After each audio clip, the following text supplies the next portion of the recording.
বিপদে পড়লে বিপদ থেকে উদ্ধার করবে কে? আমাদের তো কোনো বিপদ নাই না? আছে?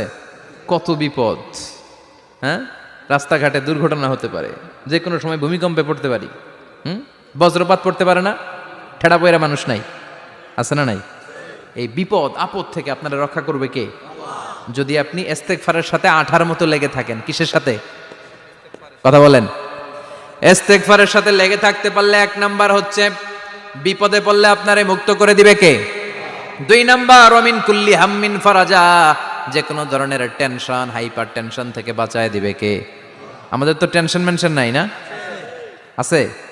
লাইফ নিয়ে টেনশন, বাঁচার টেনশন, মরার টেনশন, ক্যারিয়ারের টেনশন, রাস্তাঘাটে যানজট এটার টেনশন, পুলিশের দৌড়ানি, র্যাবের দৌড়ানি, বাড়ির ভাড়া, গ্যাস বিল, বিদ্যুৎ বিল, ছেলে মেয়েদের লেখাপড়া, কত টেনশন।